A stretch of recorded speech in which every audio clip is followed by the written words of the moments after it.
At 11:47 p.m. on July 12, 2021, police in Lakewood, Colorado received a call from a panicked father reporting his daughter missing from Clearbrook Lake. Divers searched for 6 hours. At 4:12 a.m., they recovered her body from the water. She had drowned. But at 4:26 a.m., 14 minutes after she was officially declared dead, her mother received a text message from her phone. It said only 3 words: "He pushed me."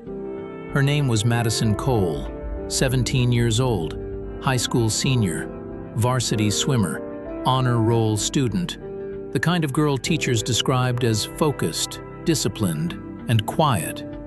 She lived with her parents, Andrew and Melissa Cole, in a modest 2-story house near the edge of Lakewood. Her father worked in real estate. Her mother was a physical therapist.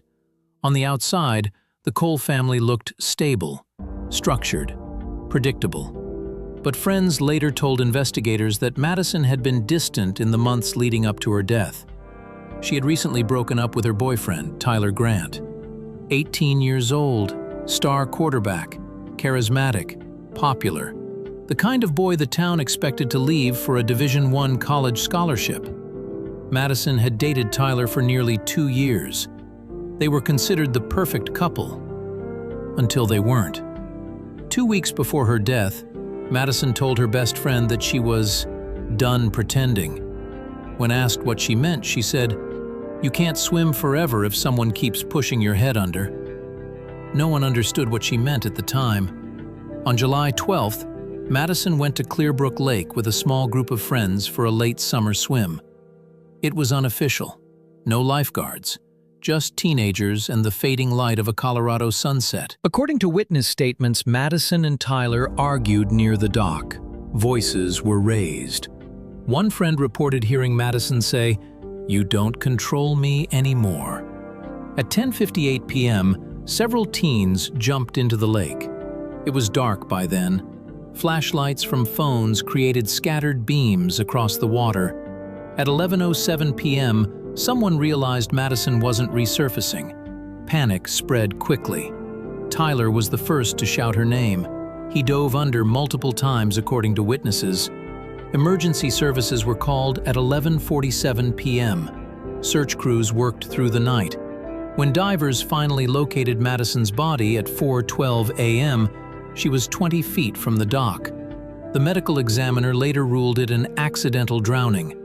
No signs of blunt force trauma, no defensive wounds, water in lungs consistent with drowning. It should have ended there. But at 4:26 a.m., Melissa Cole's phone vibrated. A text from Madison's number. "He pushed me." Melissa thought it was a glitch, a cruel mistake. But phone records confirmed the message was sent at 4:26 a.m., after Madison's body had already been recovered and placed in the ambulance. Investigators immediately secured Madison's phone. It had been retrieved from her backpack near the dock earlier that night. The device was water damaged, but still partially functional. Forensic analysts determined the message was not scheduled. It was manually typed and sent, which meant someone had unlocked her phone after she was already underwater. Detectives began re-interviewing everyone at the lake that night. Tyler maintained the drowning was an accident. He said Madison was a strong swimmer, but maybe panicked. He appeared cooperative, emotional, even devastated. But one detail changed everything. A friend named Alyssa admitted she had filmed part of the argument between Madison and Tyler earlier that evening. The video was blurry, shaky, but audio captured something important: Madison's voice. "If I tell them what you did, it's over." Tyler's response: "No one's going to believe you." The investigation pivoted. Detectives searched Tyler's phone records. They discovered multiple deleted messages from Madison in the weeks before her death. Forensic recovery revealed Madison had accused Tyler of spreading private photos after their breakup. She had threatened to report him. The motive began to take shape. Then came the lake reconstruction. Divers returned to Clearbrook. They measured currents, visibility, and distance. They concluded something critical. Madison's body was found further from the dock than expected if she had simply slipped and drowned. Someone could have pushed her, but there were still no bruises, no visible injuries. Then the medical examiner revisited the autopsy photos. In enhanced imaging, faint pressure marks were visible along Madison's upper arms. Not strong enough to leave bruises, but consistent with forceful gripping. The drowning was no longer considered purely accidental. The most chilling realization didn't come from forensics. It came from behavioral analysis. Tyler had been the first to shout for help, the first to dive in, the loudest to cry when police arrived. Psychologists assisting the case noted a pattern often seen in control-based personalities. When control is threatened, especially publicly, escalation can happen quickly. If Madison had exposed Tyler's actions, his scholarship, reputation, and future could have collapsed. In small towns, image is currency. And Tyler had too much invested. The text message, "He pushed me," wasn't supernatural. It wasn't a ghostly warning. Investigators determined the most likely scenario was this. After Madison disappeared under the water, Tyler retrieved her backpack during the chaos.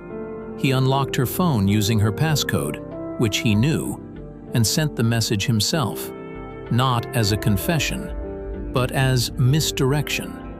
He wanted investigators to believe someone else had been in the water, but he miscalculated the timeline. The text was sent 14 minutes after she was declared deceased, which meant he sent it while standing among grieving friends, watching her body being loaded into an ambulance. That detail shattered the case wide open. Tyler Grant was arrested 3 months later and charged with second-degree murder. During interrogation, he denied pushing Madison. But confronted with the video, the deleted messages, and the phone timeline, his story fractured. In court, the prosecution described the drowning as an act of control disguised as tragedy. Tyler was convicted. Madison's mother later said something in an interview that stayed with many people in Lakewood. She was a swimmer. She knew how to fight water. What she couldn't fight was someone who didn't want her to speak. Sometimes karma doesn't arrive with thunder. Sometimes it arrives as a 3-word message sent at exactly the wrong time. He pushed me. If this case made you think about how quickly control can turn into violence, subscribe to The Hidden Truth, because behind every headline is a human story. And sometimes the smallest detail exposes the biggest lie.